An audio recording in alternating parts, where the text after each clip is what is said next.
Good evening and welcome to COVID-19, a very special Coffee with the Bishop. I want to bring you all the information I can to our community, and that was a little bit there, but I want to make sure that you get everything that you're supposed to get. And I want to encourage you to let you know that no matter what we're going through and what we're dealing with, we can be strong as long as we operate out of wisdom and not fear. We walk in the grace of God, but we thank God for wisdom. And if we can follow through on all that is told to us to do, wear your mask, wash your hands, make sure you clean everything off like you're supposed to. When you're going outside, have your mask on. Going into public places, have your mask on. But stay put when you don't have to go out. We can beat this virus. Oh, yes, we can. And I'm so happy today that I'm not on here alone. Oh, no, I'm not. I have a very good friend with me today that's going to be a blessing to all of you. And he is a top surgeon here in our, we call it the metro area. And Lord, I done messed myself up. But that is Dr. Zama. He's here with us, and I want to introduce you to him and say, good evening, Dr. Zama, and welcome to our Coffee with the Certainly. Bishop. Well, I'm glad to join with you this evening. And I'm Dr. Zama. I'm a cardiothoracic surgeon. I operate on hearts and lungs, and I'm the director of heart surgery for the Arnold Health System in upstate New York. And I'm also affiliated with the University of Rochester. And prior to that, I worked in the Pocono. I was director of the Heart and Vascular Institute at Lehigh Valley Hospital System in the Poconos. And before that, I was director of the Heart and Vascular Institute at the Jefferson in Philadelphia, area Jefferson. So I'm glad to be part of the fellowship with all of you this evening and to share a little bit about what I know about this scourge that we're all experiencing at this time.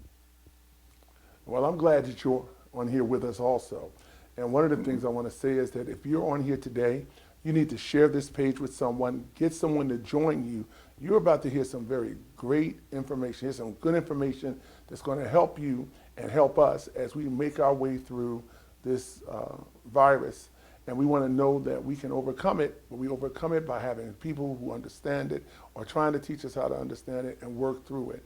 And so as I talked to you about Dr. Zama, and he's a good friend and he told you what he does, I was very impressed at the fact that not only does he work with the arteries and the heart and making sure the valves and all those things are good, he works with the lungs and the esophagus, all of those things. He can deal with people with lung cancer and emphysema. And so therefore he can cover all those things. And so what I liked about it was when we talked about this COVID-19, we want to talk about how it affects not only those who come in as patients, what's happening with the doctors and those that work as first responders. And I didn't get a chance to say it to you, Dr. Zama, to say to you, thank you for everything that you've done, not only what you do now, what you've done for the Poconos when you were here. I thank you, and certainly I know they thank you for where you are right now, and we thank you for the work that you're doing with those that come into your care. I want to turn it over to you to tell us about the things I just asked. Well, appreciate it very much. And we're all in this universe together, and we all collaborate, and each one in a special way. So collectively, we can make humanity better. And this virus has hit everybody hard around the world. And not just the patients who've suffered from it, and unfortunately, so many people have died from it. But I think I want to direct the focus on the spotlight on those on the front lines, the nurses, healthcare personnel in general, EMS, including doctors like myself. This has been one of the biggest challenges, and if you speak to most medical practitioners, so those in the healthcare field, that we have experienced in as far as I can remember. And it's not just the frustration of dealing with an enemy that you can't see. Now, we've dealt with these types of enemies and we'll continue to bacteria infections, this, that, and the other. But just the problems and the mortality, the deaths that have occurred or that continue to occur as a result of this virus, and situations where seemingly we have no real options to do what we do best, save lives. And so we see so many people die and we feel so helpless. And it can be very emotionally devastating, cognitively devastating, as also socially disruptive. So this is a really big challenge wherever you are in the United States. And where I work in particular, it's been hard on us. Now, we've had some successes, and we've also had some failures. And now people may ask, why do you say failures? Well, the motivation of healthcare providers is you come to the hospital, you get the care that you need, a diagnosis is made and get treated, and you're on your way home. And that's where we derive our gratification from. But to come to the hospital struggling and leave dead without those of us in the healthcare business able to provide the care that you truly need and save your life can be very disappointing, frustrating, and disabling.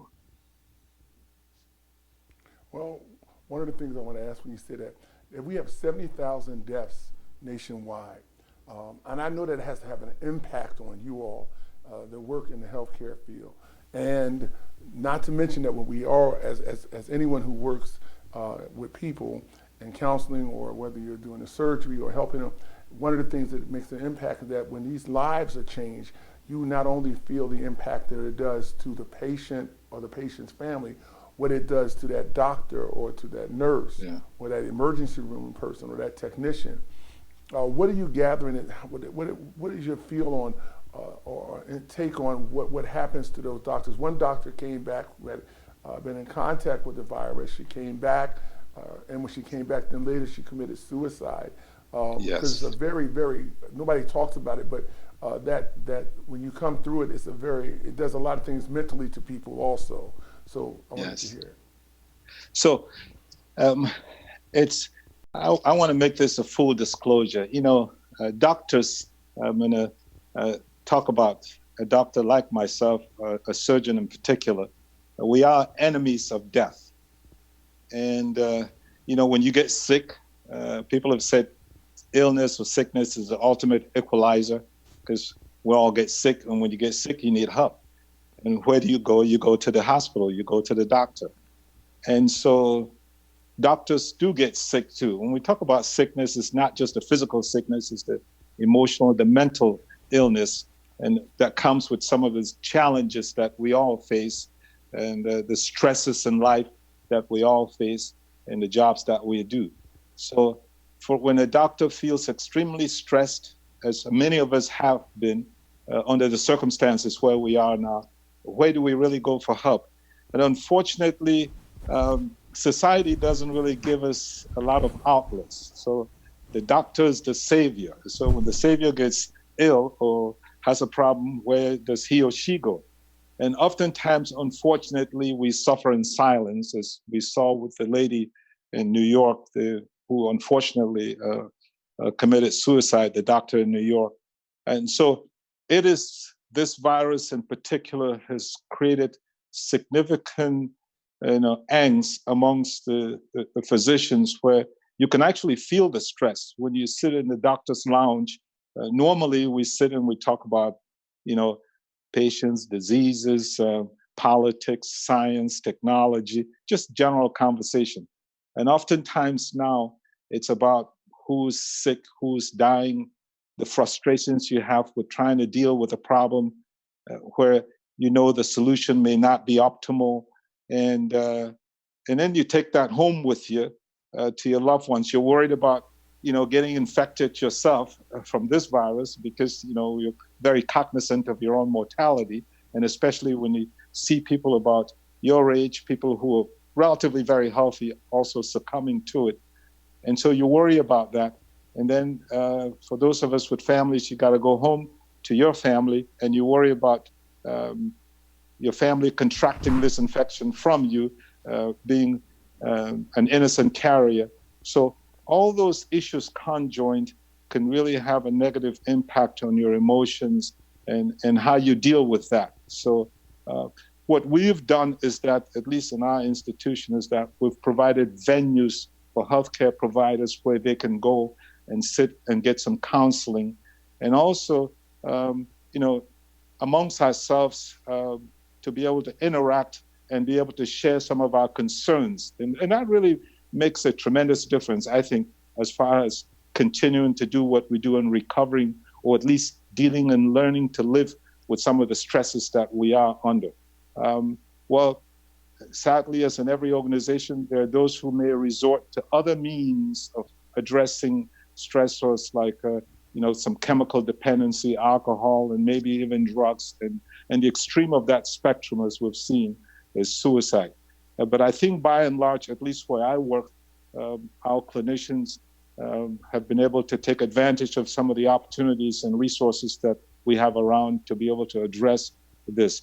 Now, this enemy is different than the enemies that we've been dealing with traditionally in medicine, whether it's a regular pneumonia or cancer or heart disease, this, that, and the other, where there is a paradigm that you follow. And oftentimes the patient enters into that cycle and they exit feeling restored and feeling better. Some of the new things that have happened was just flip medicine on its head, actually, with this COVID virus, is that, for example, patients who get really sick, their loved ones can't really come to the hospital to see them, you know? So that whole algorithm where somebody comes to the hospital, they're sick, they're getting treatment, and then the loved ones come to visit, and then you as a clinician, you interact with them. And I believe that emotional part of therapy, actually having your loved ones with you, enhances the healing process for everyone, not just the patient, but also the caregivers. But in this day of COVID, where you can get sick and maybe if all goes well and with God's help, you recover and you go home, it's great. For those that do not, and they wind up succumbing in a very lonely manner, where your family is not there to hold your hand, to help you through the transition, to give you the love that you need, and for them to receive the assurances and the love that they too need, the mutual love. That new paradigm has been very difficult to deal with, where sometimes we would have to connect loved ones by video to express their terminal emotions to each other, and it's so artificial and so impersonal, and we find it very disturbing, you know. And I actually have memories of nurses being very tearful and very upset with that, because you know, why do we feel upset? Because oftentimes we empathize with that. We sort of imagine if we were the ones going through that, how terrible that would feel. And this compounds with some of the major responsibilities we have on a daily basis. Those don't stop anyway. So all in all, this has made the practice of medicine so much more challenging than it used to be. Okay, and you said something that was very important. There are the normal challenges that you have just as being a surgeon all by itself, and the other sicknesses that take place. And so then I'm also thanking you for telling us how there are times that people suffer in silence and they need to have that outlet. And so our community, as we are a community of faith-based believers, we need to remember that in our prayers, to pray for those that are on the front line. And then when we see them, thank them, let them know we appreciate them. And that makes a big difference when they go back into the war zone of helping to save lives.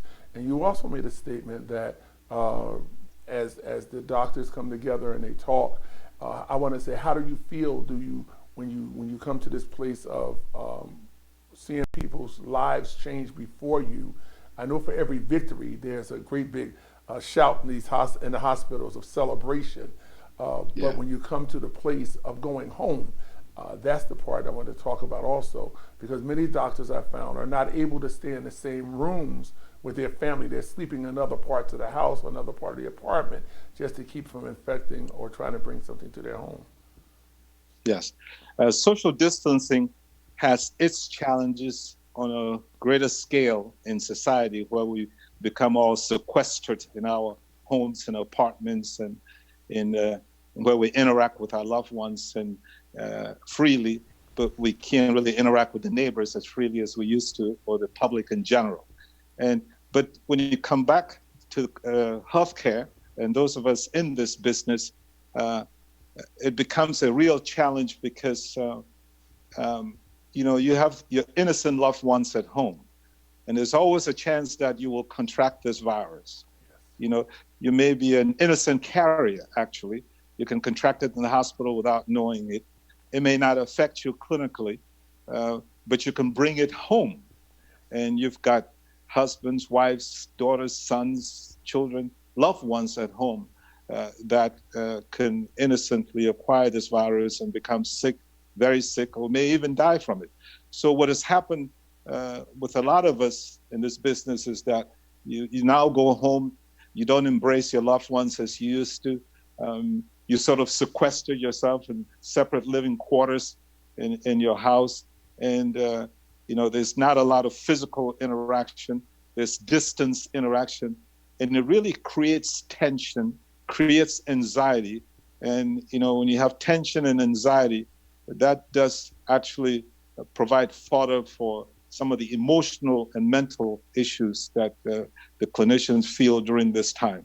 And it creates a level of frustration because you've moved away from normalcy. Human beings in general want to maintain a status quo, but this normalcy is so vast and it's so drastic that you really can't escape it. You wake up in the morning, you still have to go back to the same place where you came from the day before and do the same work that you've been doing with the same potential risks. And so this sort of amplifies itself over time. And what that does is that it creates a higher and higher level of anxiety within you and a higher and higher level of emotional discord. And really, if you don't seek help, it could have really disastrous consequences down the line. And the feeling of loneliness as well. Because as clinicians, as a surgeon in particular, and I speak for myself, I'm used to dealing with others' problems. And nobody comes to me celebrating and say, let's party. They come to me because they can't breathe hard. They can't breathe well. They're having problems breathing because they have lung problems. They're having problems breathing because they have cardiac problems. They have having chest pain. And, when you have chest pain and you think there's something wrong with your heart, this is not a time to celebrate. You're not a happy person. So generally, the people that we see have medical issues and have complaints and symptoms. They're not in a celebratory mode, but after an intervention, they do feel better and, life gets back to normalcy. But if this is what you see every day, in addition to a viral infection that we'll deal with, your own life also becomes very gloomy. And so you have to find outlets to be able to deal with that, to be able to continue and do your job normal.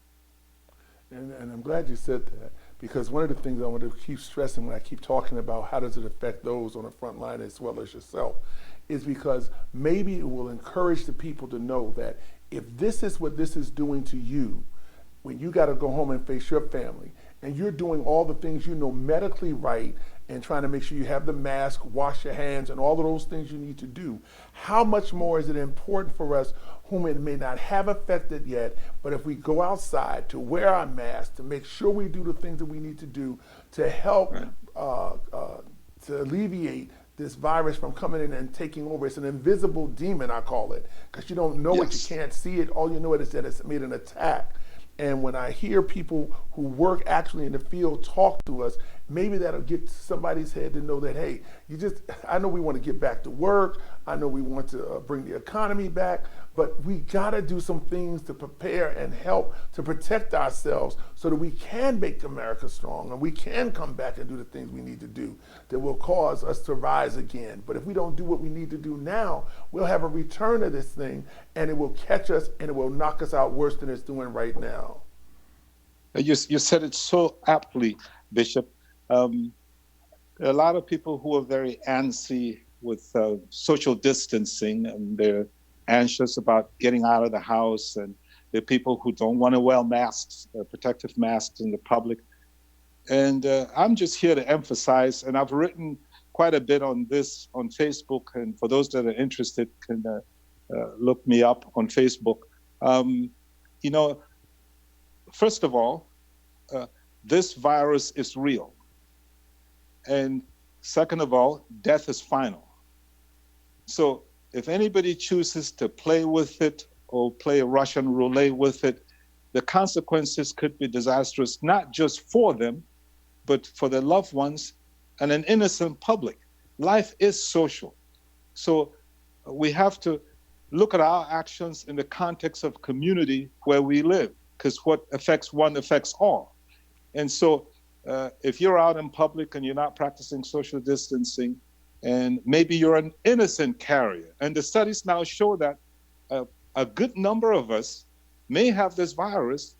I mean, I think about 80% of them probably have had the viral infection and didn't even know it. They didn't have symptoms. Now, most studies are saying maybe 25%, but a significant number of them. Now, 80% of us may get it and recover and do fine.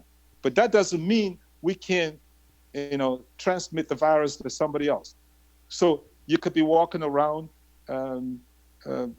carrying it in public and you don't have a mask on, and you can infect somebody who will go home to a loved one, children, parents, grandparents, and whatever, and infect them. And so this would be an innocent acquisition that can actually lead to the ultimate demise, maybe even death.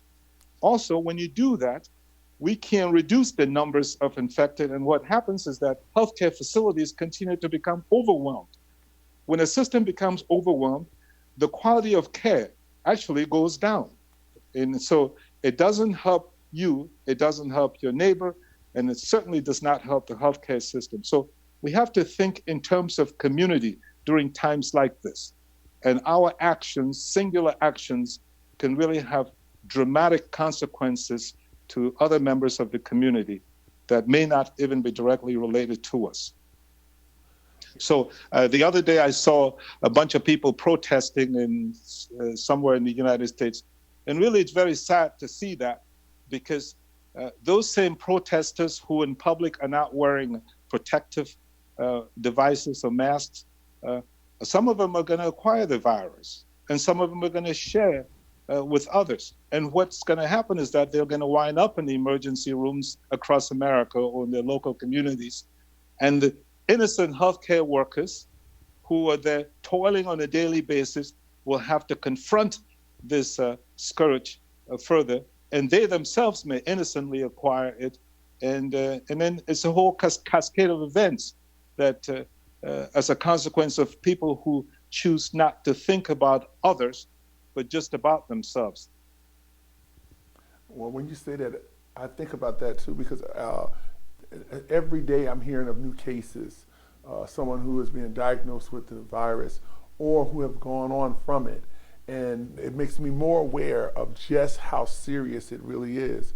On Sunday, we had a beautiful day. It was a good weekend. The sun was out. And I saw a lot of people coming out of the woodworks, as we call it. And most of them did not have their masks on.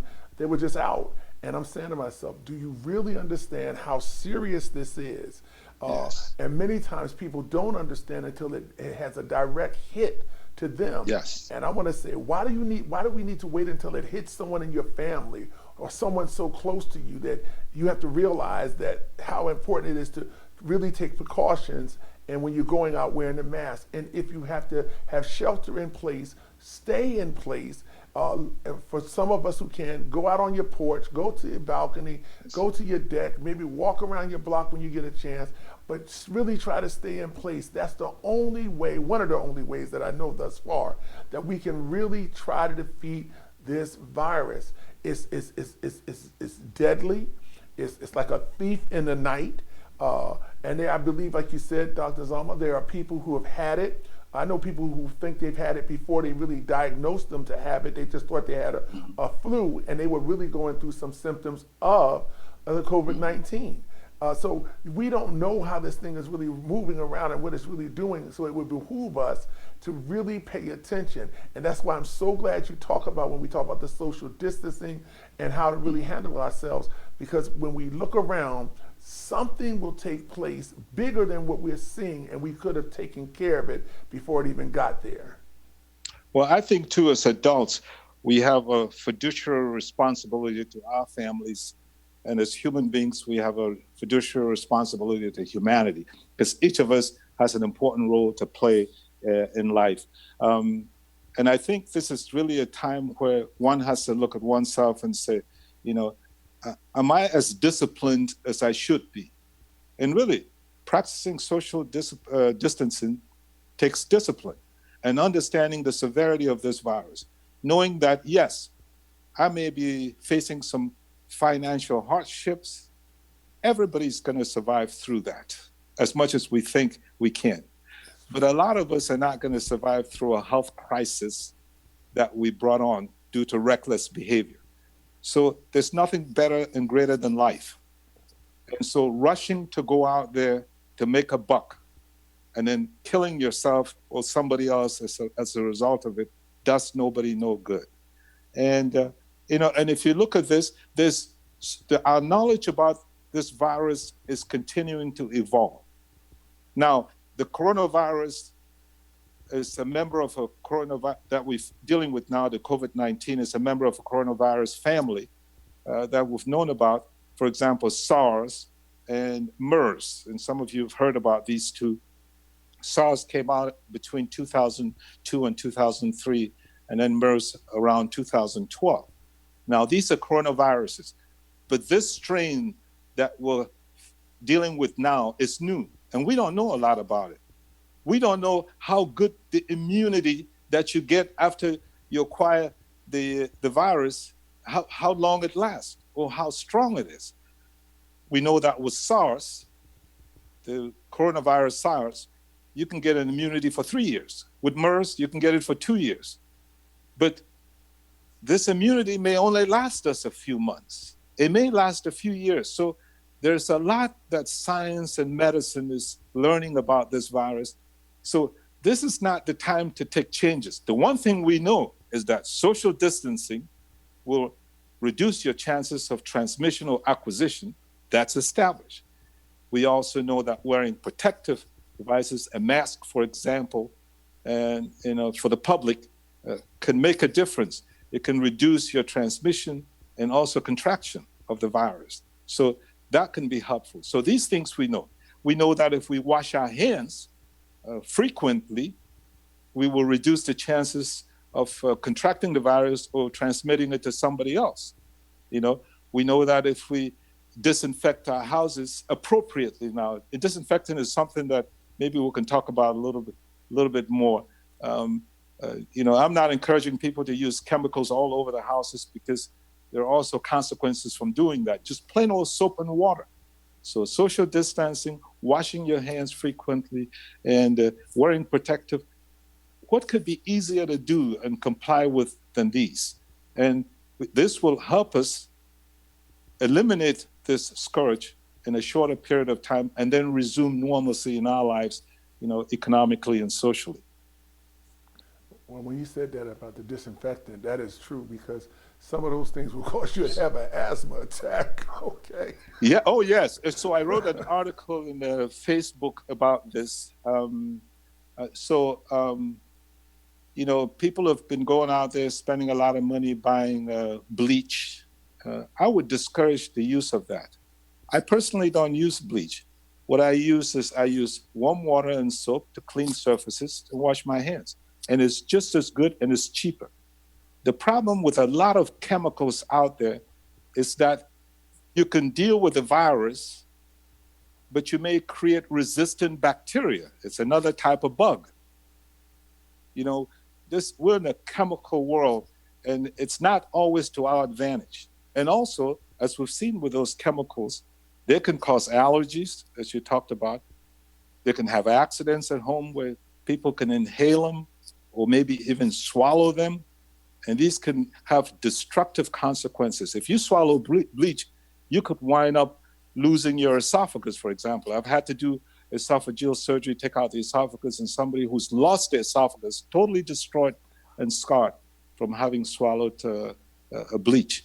And so to clean your environment, practice normal good personal hygiene, wash with soap and water, and just keep a clean environment. And it will reduce the chances of you transmitting the virus or having this virus stick around so somebody can contract it.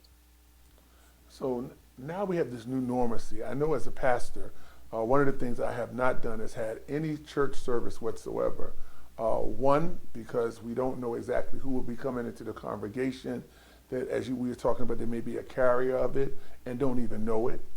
Two, because I don't want to make anybody sick at all that would come into to the congregation. And yes, I'm a faith man. I believe that God is able to do everything.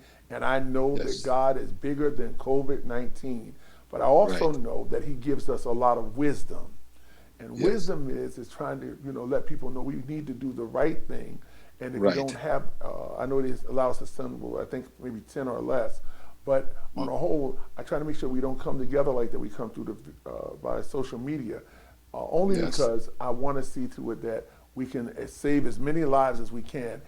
Every individual has a responsibility of helping to reduce the risk of this virus. And so one of the things I'm doing is trying to figure ways of bringing somebody like you to the screen that talks to us that are in our houses, that we can be better educated on what we can do to make it better. How do you feel about the gathering of people social gatherings coming together? Well, that's just give me a minute here. Let me just address the situation. Patient, just 1 second. Sure. Just hold on. And while he's doing that, we want you to continue, those of you that are very faith-oriented, to pray for him, and as he takes care of the patient's thing. But I want to say to you that it's good to have him on here today.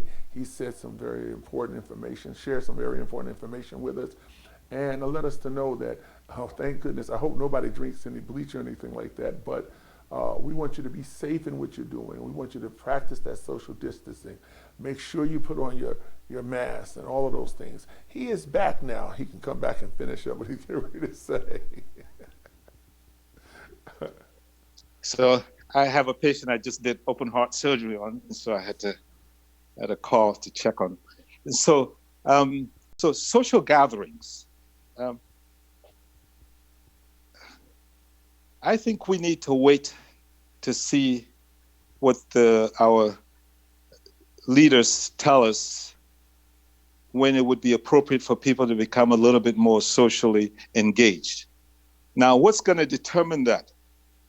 We haven't done adequate number of tests yet to know how many people out there have either had this virus or are immune to it.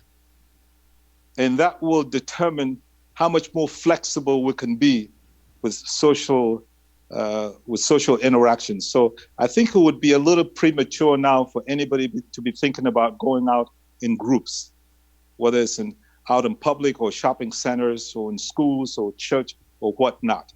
And also because we may not have hit the peak in various parts of the country yet. Now, New York has seen, astronomical number of deaths yet. But it doesn't mean that the rest of the country is not going to get to where New York has gotten. So things are a little bit too preliminary now. So what I would say, conservatively speaking, is that we need to stay where we are, continue to practice social distancing, abide by the guidelines so far, and just wait till we get enough data as to how many people have had this virus, what the serology status is. And serology simply means that if you've had the virus, you would have antibodies in your bloodstream that tells us, at least to a significant degree, that you are protected from acquiring another infection if you do contact somebody that has it. And that also you will not be transmitting the infection to somebody else. Well, can you tell us how, since you're the cardiac specialist, how that virus affects the body or the heart or the lungs, if it has? Certainly. So let me start with the lungs. Now, the portal of entry for this virus is the respiratory tree. When you hear that big term, it simply means the passage of air from the outside through your mouth, down your throat, and your trachea, your windpipe, down into your lungs. And the upper part of the windpipe is called the pharynx. So when the virus gets in there, it immediately attacks the cells that line the inner lining of the pharynx, the upper airway. So a virus cannot survive on its own. A virus needs, when we talk about survival, if you talk about human survival, really what you're talking about is the ability to reproduce yourself. So if you couldn't reproduce yourself, what would you do? You'll die. Humanity would disappear. So a virus needs a cell to be able to reproduce itself. Unlike bacteria, which can multiply. If you had bacteria on the kitchen table or something like that, one bacteria, and you come back in a couple of hours, there's millions of bacteria. It's reproduced itself. So, but for a virus, it needs to enter a cell. And so it enters the cell in the windpipe, and then it takes over the mechanism of that cell and instructs the cell to start making copies of the virus. And so after a while, the cell starts to shed these copies that continue to infect other cells. And so you start off having a sore throat, maybe a little cough because of all the irritation in the process that's ongoing. But generally, and in most people, and I say 80% of us, our immune system attacks the virus, controls it, and destroys it. And you feel sick and lousy for a few days, and then you recover. And some patients, this viral attack will continue down to the deep sides of the lungs, inside your lung, and it will attack the lining of your lung and a very important part of your lung where oxygen exchange takes place, where the oxygen that you breathe in has to go through that delicate lining into your bloodstream to nourish your body. So if that lining is attacked and destroyed, what happens is you just start to feel really short of breath because you can't get oxygen in. You can get it in, but it can't get into your bloodstream, so it's no good if it can't get into your bloodstream. So that's where the virus attacks. And the virus has to, for the virus to enter the cell, it has to attach itself to a receptor. It's like a gate. Every cell has a gate. You walk up to the gate, you identify yourself, and then the gate opens and you walk in. That gate is the gate that some of you have heard about. It's called the ACE2, ACE2. That's the various types of receptors. And I don't want to drag into a lecture on receptors because that gets really complicated, but there's so many receptors. That specific receptor we know that this virus latches onto and then enters the cell. That receptor is all over the place in your airway, down in your lungs. And so it's easy for the virus to access your cells and your body. And also in your circulatory system, inside your blood vessels, the lining of your blood vessel, they all have this receptor. So we've heard about people who've come in, and young people now, who are having blood clots going up to their brains, causing strokes and dying from them. The reason for that is because this virus is not just limited to the lungs, can affect your cardiovascular system, your blood vessels. And so it sets off a chain of reactions. It's like a war going on. And in the final analysis, the end product of that is a blood clot formation that can then travel up a major blood vessel like your carotid artery and go to your brain and clog off your brain and give you a stroke. Another thing we're now finding out is that the virus can cause an inflammation of the heart. And some people, without having any lung problems, breathing problems, coughing, can actually present. The first presentation would be a bad heart rhythm. You know, like, I've never had a bad heart rhythm or an abnormal rhythm. All of a sudden, you're getting an abnormal rhythm. That may be a sign that you contracted COVID-19. And so they can come in with an arrhythmia, or they can have a severe inflammation of the heart. And so the heart doesn't function as optimally as it should. The heart is really basically a pump, and all it does is pump blood to nourish the body. So if it can't do its job efficiently, the rest of the body hurts, you know? And so we're also finding out that these receptors that the virus needs to enter any cell in the body are also in the kidneys. And that's why you've seen people who have presented with kidney failure as a result of this virus. In addition, we have to recognize that all our organs talk to each other. They all need each other. The lungs talk to the heart talks to the kidneys. About 25% of the blood that leaves your heart with each heartbeat goes to the kidneys. 25%, the lion's share of the blood that leaves your heart, doesn't go to the brain or the liver, it goes to the kidneys. So if the heart is sick from the virus, what's going to happen? The kidneys are going to get sick, so they're not going to function properly. So there's a whole cascade of events, starting with the lungs and the heart and the blood vessels and the kidneys, that can happen when somebody contracts this virus. And so you've seen patients, they talk about patients with pre-existing conditions. And one of the things you see, especially in the communities of color, is a lot of us have high blood pressure. And it's taken a devastating toll in those communities because we have so many people, a critical mass of people with high blood pressure, and you can expect what's going to happen when this virus hits those communities.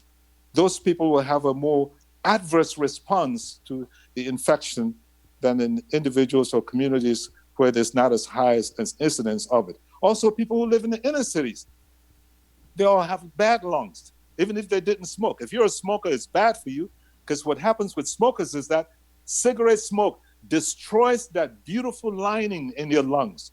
See, that lining at a microscopic level has special immune cells that attack bacteria on a daily basis and prevents it and viruses from going down deep into your lungs. Now, if you smoke a lot and you destroy that stationary army of cells, and then you're cooked when you get a virus or bacterial infection. Also, every one of those cells has like a broom that's attached. It's actually sort of like a fan, like a tail. It's called cilia. And on a daily basis, when bad stuff gets down to your lungs, whether it's germs or whatever, it sweeps it up and out. And that's why sometimes you sit there and you cough and you clear your throat. That's just a natural way to clear your lungs. People who smoke smoke destroys the cilia. And that's why smokers cough so much. They use so much chest muscle. And it's so much of an effort to cough, to clear that. So you imagine somebody like that contracts a coronavirus. They have no reserve. First of all, the virus will infect them much more rapidly. And now they can't get oxygen into their bodies because the lungs are previously congested from all the inflammation. And getting back to what I said about living in the inner cities, is because of air pollution, automobile exhausts. Nobody who lives in the big cities, whether it's Newark, New Jersey, New York City, Philadelphia, Baltimore, has clean lungs. They all essentially walk around every day with chronic but stable lung insufficiency, lung disease. And all you need is a viral infection to tip them over.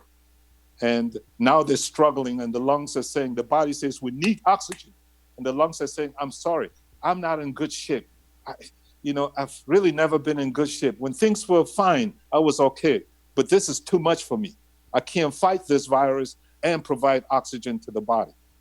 And we've seen oftentimes with the consequences of that.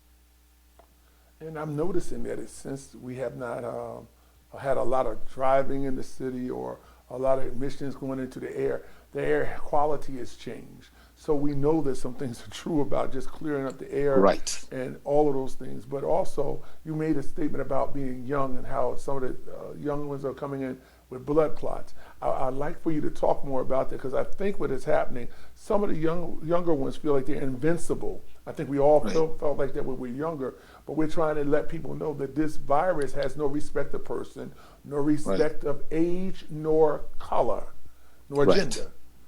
Right. Yes.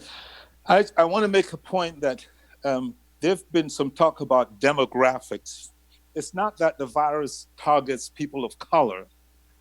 It's just that whether you're young or old, and if you have pre-existing conditions, you're not in the best shape to battle, to win a battle with a virus anyway. And so your risk of succumbing or having a more protracted course of illness is greater uh, if you have pre-existing conditions. Now, at least the studies in China, and now we're seeing in the US, very young children are generally spared, but there's still anecdotes, stories about, reports about children who have gotten really, really sick from the virus. And even most recently, there's a syndrome that you will be hearing more about it. And I'm not going to talk a lot about it now because the data is still preliminary, that they're now noticing even in children who have contracted coronavirus.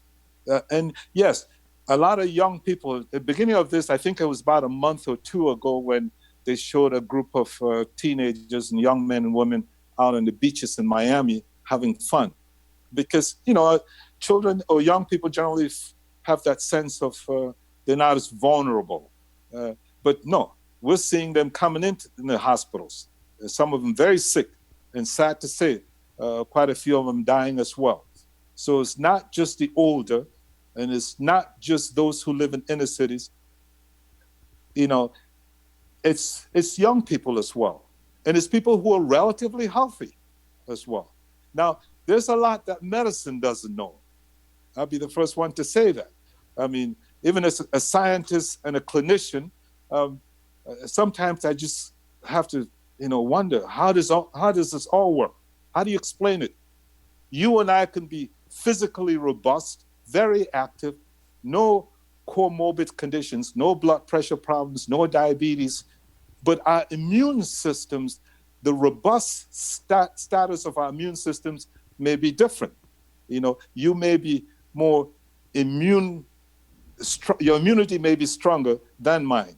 And so when we contract a virus, my response could be different than your response. I may succumb to it, whereas you will survive it with a few minor scratches. So there's a lot that we don't know in general about differences among individuals. But what we know specifically about this virus is that, by and large, most people are vulnerable. That is very true. And so, as we look at this, we'll be about to wrap this up in a few minutes here. And I'm truly thankful for your time that you have given us thus far. Certainly. When we look at it as a whole, as a community, what can we do to make things better, not only just for our community, but to help you all out this on the first responders and out there are the first workers of this?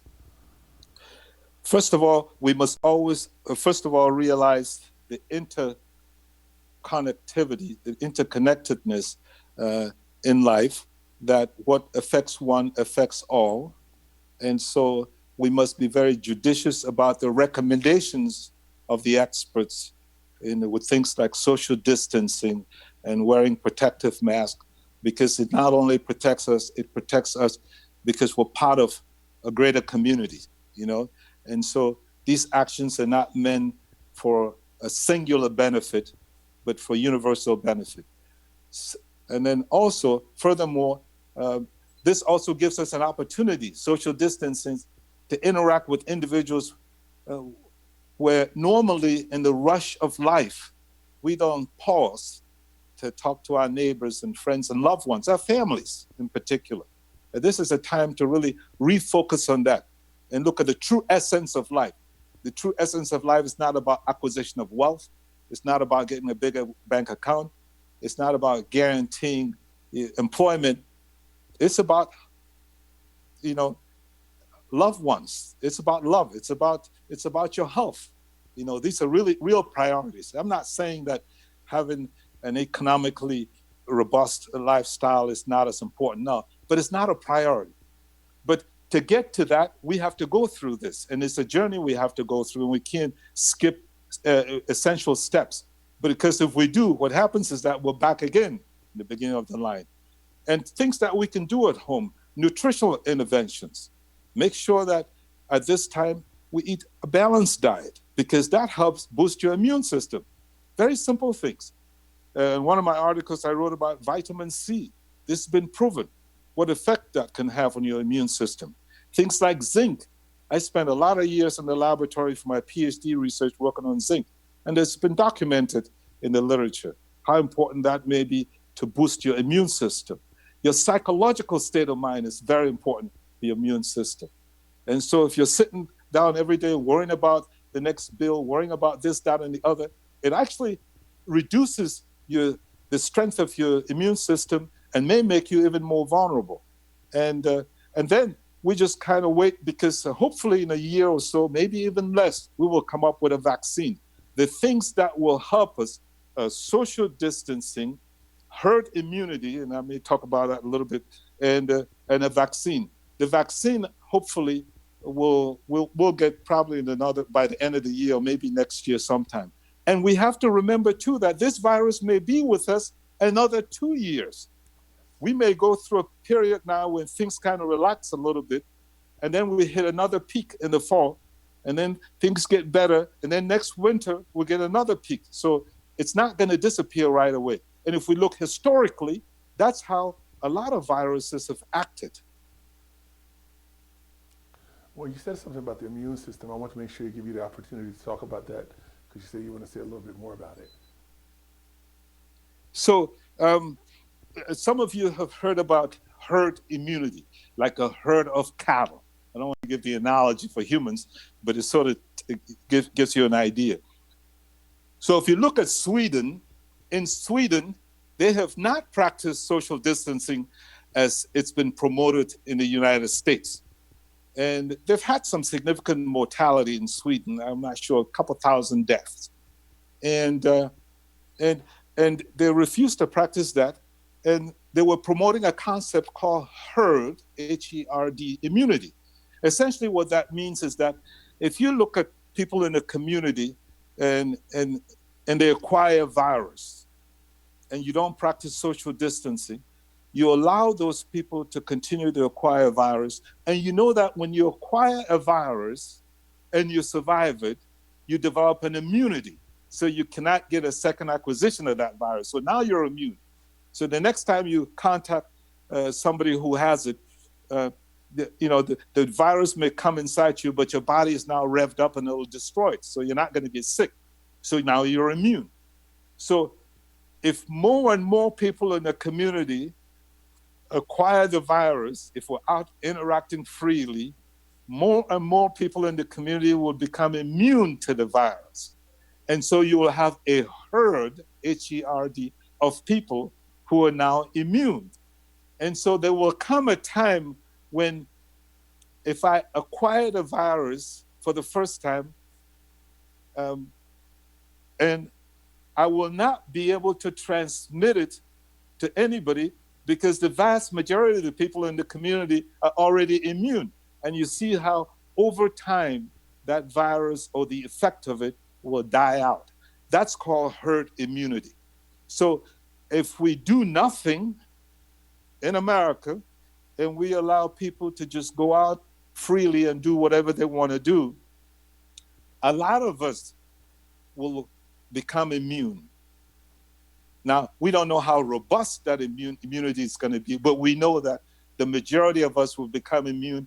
And over time, there will be fewer and fewer cases of the coronavirus, and it will pretty much disappear.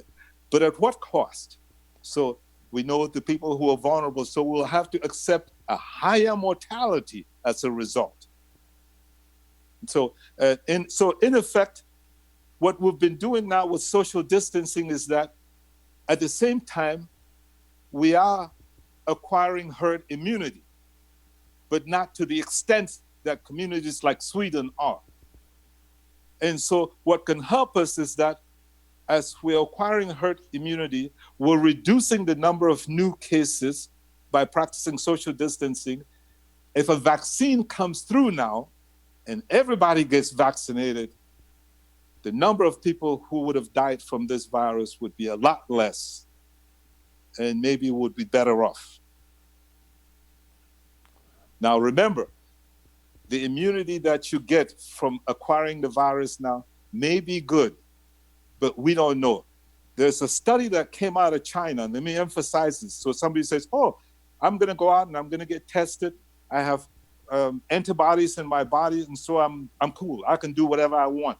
No, you still have to be very careful, because they've shown that out of 100 people, probably 70 of them had good immune response, a robust immune response. And the rest of them had anywhere from a moderate or mild response to really no response. So contracting this virus the first time doesn't guarantee you an immunity. You may acquire it again subsequently. We're beginning to think that some of these bus drivers in New York and maybe these workers in the hospital who died from it, it was because they were constantly being exposed to this virus. They got sick, and then they recovered, and then they acquired it again and got sick, and so their immune system was completely exhausted, and ultimately they succumbed to it. So while we wait to get some definitives, that's why it's so important to abide by the rules and regulations and the recommendations of our leadership in the healthcare community. Well, to you, Dr. Zama, I have one more question and we'll close. Sure. If someone is at home and they don't know what to look for, if they maybe are dealing with the COVID-19, can you tell somebody what they need to look for? Some things we know, some people don't have any signs whatsoever, but to those who may be experiencing something, what they can look out for? Okay. Symptoms. So, first of all, I don't want to ruin anybody's day. I'm going to say this just to educate you. There's no need to worry. It's likely that I've already been exposed to the virus and I survived it. I felt really crappy, sick a couple of months ago, and many of the symptoms that I know go along with coronavirus, I had at that time, but I didn't know anything about coronavirus, at least not to the extent that I do now. And I survived it. And 80% of us will survive this. Also, I believe over 100 million Americans, 100 to maybe 150 times as many people have been exposed to the virus. And the virus didn't start in November in China. If you read my article in Facebook, I believe it started way before that. And so I'm not going to trust anybody saying this came in December. So what I'm saying is that as we look across America, over 50% of us may already have been exposed to the virus. And so I wouldn't worry as much if I continue to practice my social distancing, washing my hands and wearing protective masks in public. Now, if you do have symptoms, what are the symptoms? Now, as you see, every day the list is getting longer and longer. For some people, the first symptom could be a loss of appetite and no taste. Now, we all know when we've lost our sense of taste or appetite or sense of smell, sense of smell and a sense of taste. If you lose that, call your doctor, because it's possible that you could have contracted it, and because that's how it presents. The traditional presentation or symptom is usually cough and sore throat. But that's associated with all kinds of viruses and upper respiratory infections. So if you get that, you can be suspicious of it. Now, if you're having severe shortness of breath, well, you really should go to the emergency department and be insistent that you be seen and evaluated and treated. So if you have shortness of breath, and it says, this is not usual. I can't even lay down. I have to sit up and I'm struggling with my breathing. And then you really should be suspicious of it. Now, a new onset stroke, or somebody whose speech is starting to become garbled, in this day and age and what we're going through, that could be a presentation. If all of a sudden you're very short of breath, you're having chest pain in your chest, or you're feeling a lot of palpitations, that could be a presentation of a coronavirus. If you're having fevers and chills that are unusual for you, you have to be suspicious of it. So it's a whole myriad of symptoms that people can get, but you just have to maintain a high index of suspicion. Anything about you that is not the norm should alert you to the possibility that you could have contracted coronavirus besides other things that could be happening. Well, he's giving you all the information he could give you.